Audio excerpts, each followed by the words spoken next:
Hello and welcome again to another Randomised Gaming video. I am once again your host for this video, Random Gamer Riven.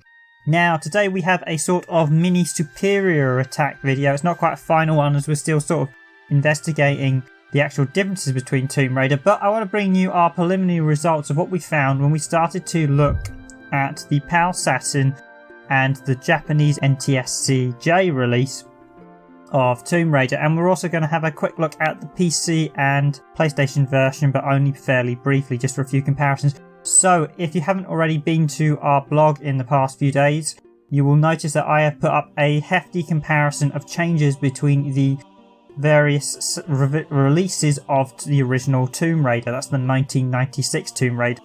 So in the background you can hear Nathan McCree's wonderful opening theme tune or title screen song used in Tomb Raider. I'm just going to have that running in the background while I chat away. My early analysis, if you've actually had a chance to look at our blog post, and I will include links in descriptions, as at the minute I can't include a card with a link to it, but it'll be in the video description link. I've basically spent quite an extensive look between the PAL and the NTSC Saturn version. I've also had a quick look between the PlayStation and PC release as well. And what's clear to me is that although on first glances you could assume that there isn't that much changes between them, when you actually start looking into it, there's an awful lot of under the hood changes, noticeably when it comes to artwork and a lot of bug fixes that are present in the Japanese NTSC release and not the PAL version. In fact, the art has been quite substantially changed, even in the sort of opening gym room. I was quite surprised to notice things like the stained glass window had an additional colouring in it. Additional highlights on walls, shadows on chairs and things like that had changed. I was really quite surprised. There's also the infamous harp in the PAL version, which had some weird string bug. That's all been fixed in the NTSC version. There are some environmental changes and a few other issues. I didn't go into too much detail at present in the blog post, but there's an awful lot of changes. Interestingly, when compared to the PlayStation version, the Saturn version does actually have a much bigger draw distance, and also you'll see in this video that I couldn't really mention it in the blog post, there's a slight audio increase range as well. Although the audios aren't as good in the Saturn version, noticeably the range on the audio is actually slightly further with some of the effects. I think Tomb Raider tried to implement some kind of 3D sound, certainly with how the range of where you're shooting, if you're shooting a wall at point blank range or shooting it far, the sound effects are actually different. But for now, we're just going to chat about the PAL and NTSC Saturn version, as this first quick look I'm going to show you is to demonstrate that there has actually been some changes between how the game loads in between the two versions. So I'm going to show you the PAL version at 60Hz and the NTSC J version both at 60Hz.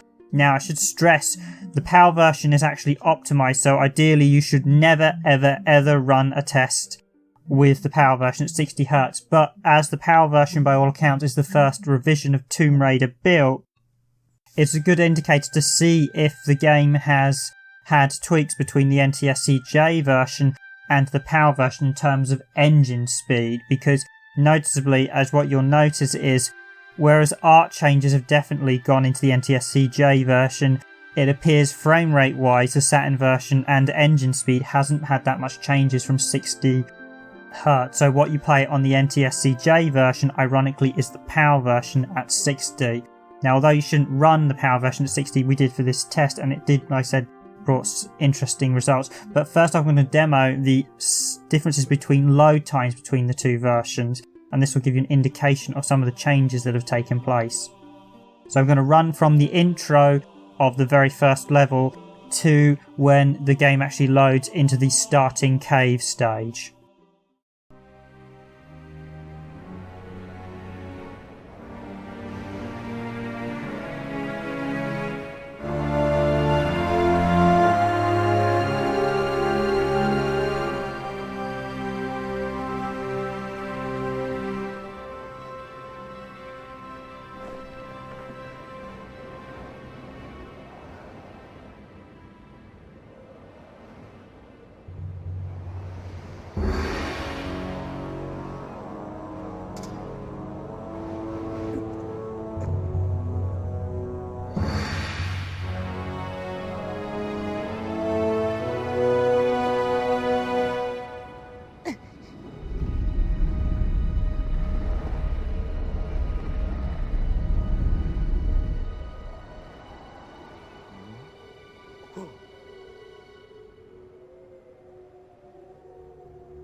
Okay, so it's fair to say most of the changes are actually fairly subtle between the two versions, but they are there, and eagle-eyed viewers will have probably spotted one or two.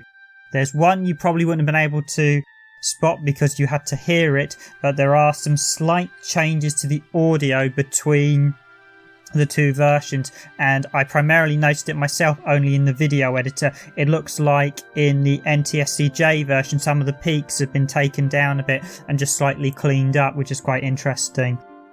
And I should point out, both of those intros were captured under the same capture environment, so they were both captured on the same Model 2 Saturn, which was region modded, and they're captured on the same capture setup with the same audio settings and everything like that. So certainly those audio changes are very interesting. There's just some slight subtleness I noticed in the NTSC version that's missing in the PAL version.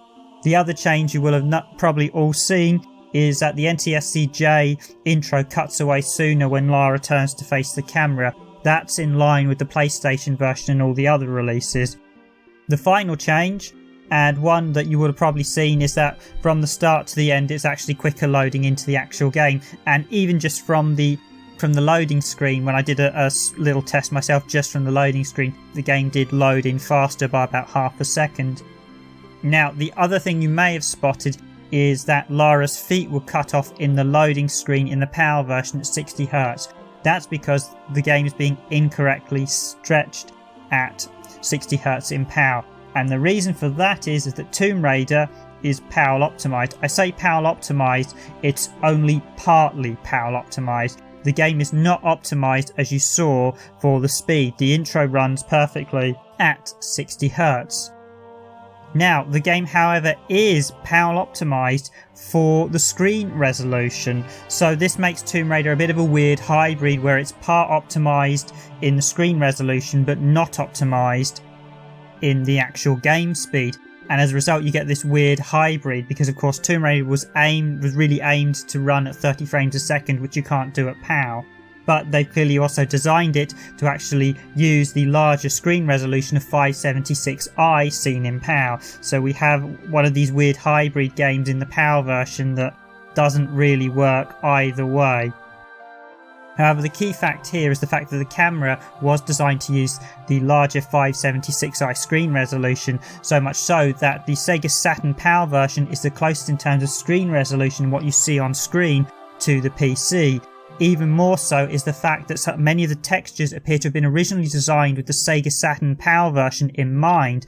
The reason being, textures like the square floor textures seen in Lara Croft's mansion home are only square in the Sega Saturn PAL version.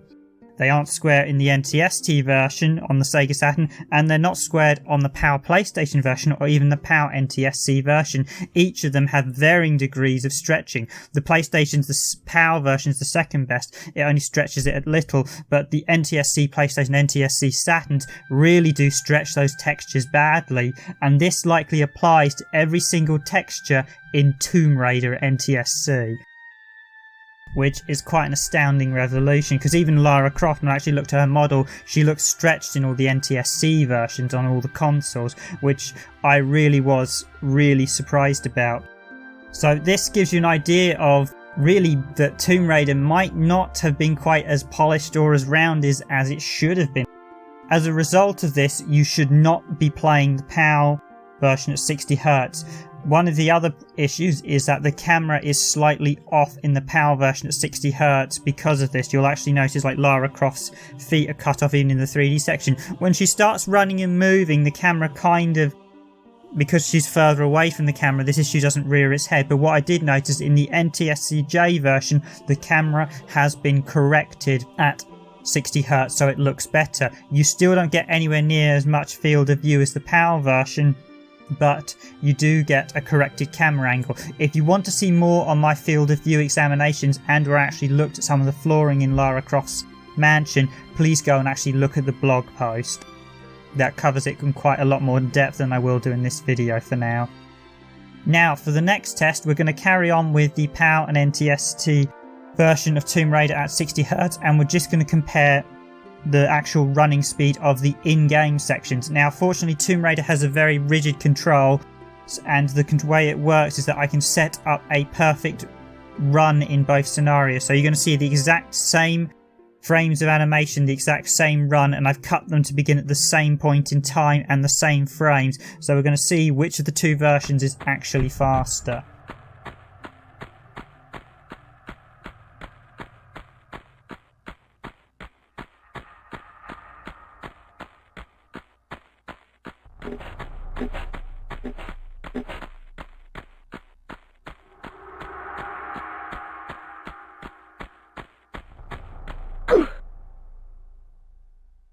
Right, I think it's fair to say that is the true definition of the word draw. In fact, when I even manually panned through the frames, I could see that they often slowed down at the same points. One thing you can see is, because I said it's the PAL version at 60Hz, you'll notice they're not quite level in where Lara runs in the camera angle. The PAL version is slightly more focused upwards, whereas the NTSC version is centered. But yeah, there's clearly no engine changes in terms of speed. They are clearly running at the same game speed. So in that respect, I don't think the NTSC version has been upgraded or improved from the PAL code. I suspect a lot more of the fixes were more to do with art and others than actually optimizing the performance of the Saturn's version. On an interesting bit of hardware trivia, and one that I think will probably need more research by someone, perhaps not necessarily myself, I originally recorded these videos at 60 frames a second, and interestingly, in the 60 frames a second version, the NTSC version ends up a frame ahead of the PAL version at 60Hz. Now, that might be a quirk of the capture or a loss of a frame, but one thing I have wondered for a long time now is whether the Sega Saturn actually runs at 60 frames a second all the time. There's a lot of games that have 3D elements that are then reduced to like 20 frames a second, but there's always the odd element in them that's actually running at 60 frames, and I do wonder whether by default the Saturn is 60 frames a second. It was just up to the developers whether they used all 60 frames a second or less, depending on what game they were building. Right, that's about enough of me of making speculative theories.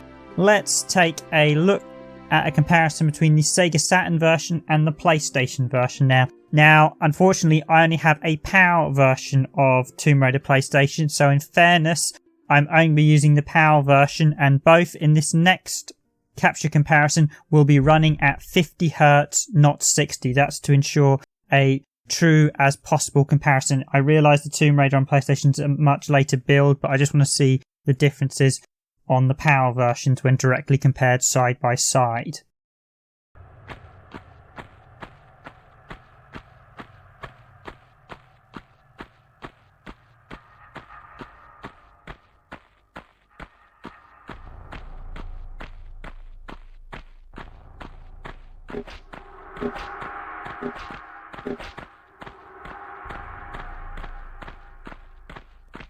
Okay, so I probably should slow it down a bit. Maybe we'll do that in a later video just so you can see the winner. But the Saturn version surprisingly ends up being a tad faster than the PlayStation version. And this is just not a one-off event either. I'm going to show a few other examples. But from what I've seen, the Saturn version does tend to be a touch faster than the PlayStation version, which is very interesting because I always thought the PlayStation version was supposed to be rendering more frames. Well, here's the thing. The PlayStation version is rendering more frames than the Saturn's one. In fact, I think the PlayStation might even have a touch more animation than the Saturn version. But something is going on with the Saturn's version, so it's actually always faster, on top of the fact it's actually showing more of the environment and actually rendering it at a greater depth as well, because the PlayStation version has a much shorter draw distance, which actually makes for a really interesting verdict, because this was not what I was expecting originally. I was expecting to see the PlayStation win hands down, and it doesn't quite. So there's some real myths that have been put out there in the past about the differences between the Saturn and PlayStation versions, and certainly the longer things go on in a video, the more the Saturn and PlayStation versions seem to fall apart. The Saturn version is slowly pushing itself ahead. However, as I said, the animation is nowhere near as smooth, and I think the Saturn's version might have some form of frame skip on. Certainly the engine for the Saturn version isn't properly optimized. It does suffer from more slowdown, and there's certainly some jerkiness when the camera starts moving around. And as you can see, the PlayStation version is much smoother, but the Saturn's version doesn't just keep pace, it actually moves slightly ahead, which is really quite surprising. And actually, interestingly, at the start of this video, the PlayStation version was actually ahead by about a frame for a short while, and then the Saturn catches up and then pushes ahead. So what we end up is a very interesting comparison. Both versions are slightly different, the shading's different between one another. And of course, as I mentioned, there is definitely some differences between the animation. There's a slightly more animation, it's just a touch smoother in the PlayStation version. The other fact that's certainly very noticeable when I was doing some tests, although I don't show it here, the load time on the PlayStation is much faster than the Saturn. In fact, the PAL PlayStation alone, which of course isn't optimized for 60Hz, is faster than the NTSC Saturn time loading in from the intro. Okay, now I could go into a bit more depth about textures and stuff, but I won't do. All I'll say is that the PAL PlayStation version does not use the final NTSC or PC textures. They're definitely a revision behind, notably snow and things that are missing. I could say about the level of detail distance in the Saturn's version as well. Certainly in the Saturn's ones I noticed both of the PlayStation Saturn have similar textures up close, but at the medium range their level of detail decreases quite badly for the Saturn, whereas the PlayStation seems to hold the higher and close range textures for longer. That issue I think needs a bit more research, but definitely something's again not quite right in the Saturn's version. So my next comparison is actually going to be a bit naughty. I've decided to look at the attract modes to see how they fare. Now usually I would never ever suggest to use the attract modes because often they can be separate bits of the game that have been tweaked, but I thought, well, you know what, I'll do it just as a do an example as well. There are two attract videos in Tomb Raider. I should point out both on the Saturn are actually separate level files, and the attract mode is slightly different between versions, which is another thing you have to be very wary of when comparing them. Indeed, as you're about to see, the Saturn's version actually cuts out a few frames earlier than the PlayStation one, but crucially it's still running ahead of the PlayStation 1, which is quite interesting. So I'm going to show you both attract versions. The first one will be from level 2, the second one's from level 3. I'm also going to be a bit cheeky, and I'm going to compare the PAL PlayStation version at 50Hz with the NTSC Saturn version run at 50Hz. And that's because I want to show some of the slight tweaks between the games as well. So you can see there are some changes to the game, including even slight tweaks between the attract version, hence why whenever you're actually comparing stuff you should always compare like for like versions. I'd be interested to see how it fares with the NTSC PlayStation version, but for the speed side of things it should be working okay, as we know the NTSC Saturn's version runs on par with the PAL Saturn's version speed wise, and this is going to be an interesting comparison. Keep an eye out in the starting section of level 2. Keep an eye on the snow in the starting gateway before the doors open. You'll notice there's some additional snow on some of the rocks that isn't present in the PlayStation version.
So a quick note on the Saturn's version of that second attracts video. The Saturn's version actually has a few more frames at the start. Both were synced for the very first frame. The engine actually kicks in, but there's a few more frames at the start. But by the end, the Saturn's version is actually caught up ahead of the PlayStation version, which is another interesting factor.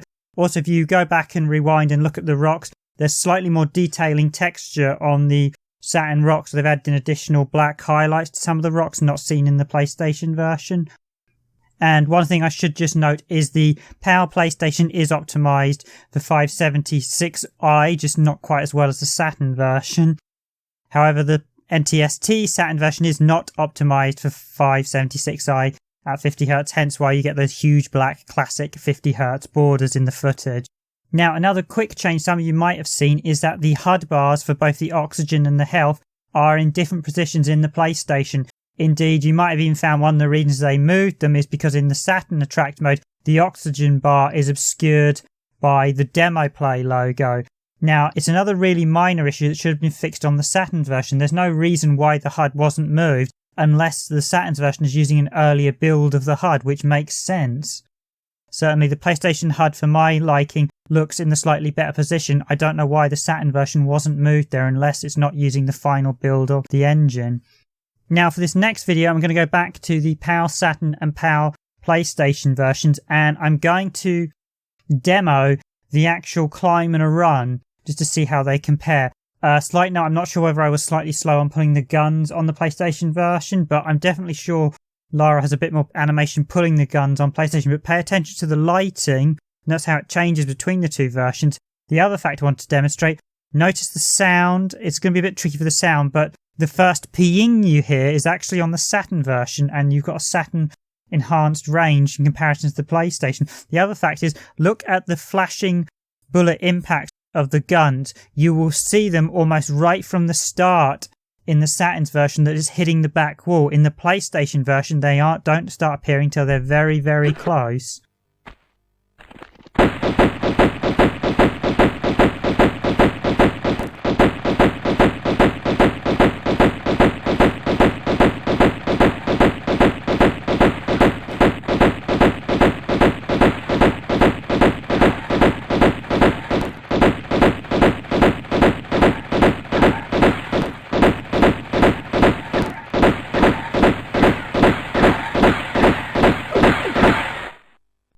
So it's actually quite interesting comparing the colour schemes in both. Certainly in that section, when you look at towards the end of the tunnel, the Saturn version actually has a lot more varying colours and even has the same sort of lightness on some tiles as the PlayStation, but is a lot darker on others. It's quite an interesting colour scheme. The Saturn one I find actually looks a lot more realistic, such as the undercave in the cabin where you wouldn't expect a like.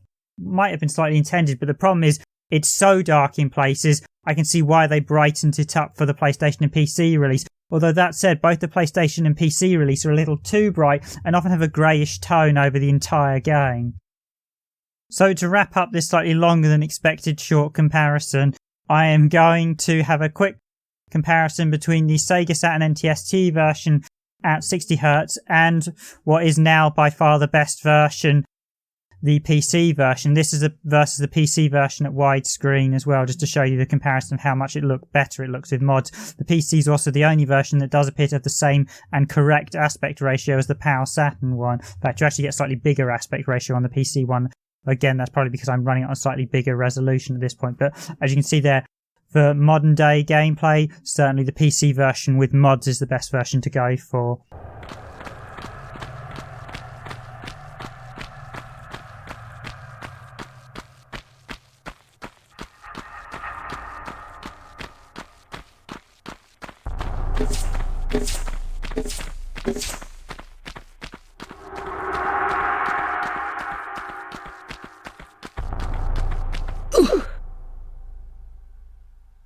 As that short comparison shows, the PC version is easily able to hit the 30 frames a second frame limit on modern hardware. The Saturn version does its best, but ultimately still ends up lagging a few frames behind, and noticeably there is more slowdown present in the Saturn's version than the PlayStation version, as we discussed earlier.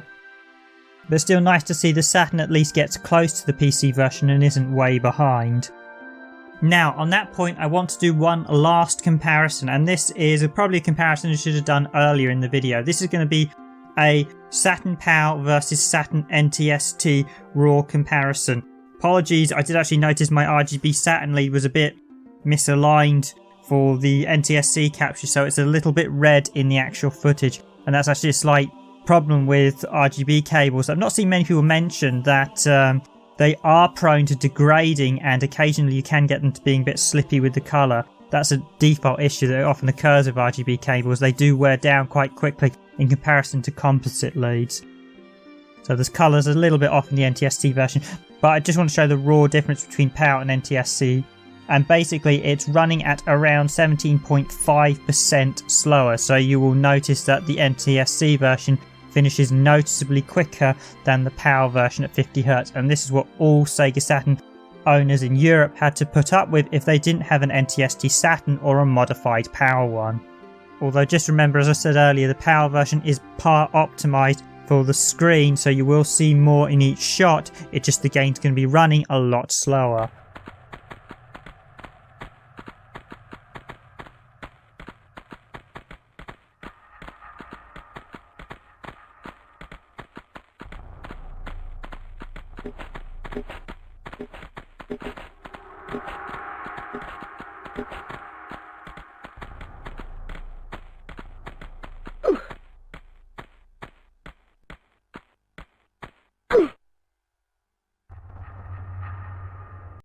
So despite the fact this is only intended to be a short look, and indeed I want to take a much more in-depth look at all the stages much later on, certainly looking at the later levels which have much larger environments. From these early stages alone we can see a huge amount of changes between the various versions, and it's fair to say if you want to play Tomb Raider on console you should at least be using an NTSC-J version. I'd probably bet my money that the NTSC-J PlayStation version has all the same fixes as the Saturn version. I might be wrong, but I suspect it does have all the same fixes. But certainly from a home perspective, the PC version is the definitive version, at least to play in the modern times, and it does include all the updated textures as well. In fact, it has textures that are ahead of the NTSC-J Saturn version, which is really weird because you'd have thought the PAL version, which was the primary SKU for core because they were UK based, would have been of a much higher quality than what it ended up being. In fact, aside from the aspect ratio, there really is no good reason to recommend the PAL version. So, although I'm not going to do a superior attack verdict just yet, I think there needs to be a much more in-depth look, and maybe we'll get a chance to do that towards the end of the year. Certainly, if you've just started collecting Saturn or PlayStation games, then by all means go for the NTSC-J version of Tomb Raider. However, if you already have the existing console versions, is it worth upgrading? Well, that really depends on how much of a fan of Tomb Raider you are and whether you want it or not. Certainly, like I said, the PC version is still the definitive version, and while some people may not like to play Tomb Raider on the PC, I must admit I always find playing games on the PC just not as enjoyable as playing them on console. It's certainly the definitive experience. Indeed, the PC also had an additional gold version that came with the unfinished business stages. Admittedly, these stages, while a nice extra, weren't done by core design, so they're a bit different in design to some of the actual original Tomb Raider stages. They're a nice extra, they're not an essential play, and they kind of mess a little bit with the story, but it was always nice that the PC version included these extra bonus stages. Again, that version you can get via a few mods these days. I think even Eidos had released the stages 3 I saw. I myself have actually used mods on the Steam release to get it to run very nicely on a Windows 7 PC with 64-bit OS. And certainly 1080p Tomb Raider does look very clean. I mean, it's not without its flaws, the original game, but there's still something special and mystical about Lara Croft's first adventure. While the later sequels were very much a case of diminishing returns, even some of the new ones have simply lacked the magic of the original. It was still very impressive what the small team at Core Design achieved back in 1996, especially coming from a small British studio. And while it's fair to say many of Core's other games do get overshadowed by the Tomb Raider series, they really were a very, very special studio of what they achieved in their time back in the 90s. It's just a shame they were basically shoehorned into making Tomb Raider games at the end, as I felt the series did lose its impact after the first installment. Certainly some of the development issues shown in this analysis, I really would like to ask the team some quite cutting edge questions about what went on. It's clear the game, to me, was rushed, and I think even in interviews they've said they had a really heavy crunch, and I can believe that because having done crunch myself, I know how brutal it can be.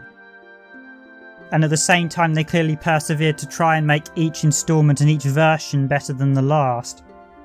It's just a shame I don't think outside of the PC version there really is a truly definitive version, and even the PC version had some odd quirks that I prefer some elements of the console version. So all I'm going to do now is leave the rest up to you. Please do comment below whether you like this analysis and let me know what you think of what you've seen so far. Hopefully at a later date we will do a full superior attack and go into it and perhaps give our verdict on which we think is the best of the two console ports. But for now, I am once again Random Gamer Riven. Thank you for watching, and as always, please follow the blog, please retweet us, please subscribe to us, we're nearly at 1,000. Thank you for watching, and it's goodbye from me for now.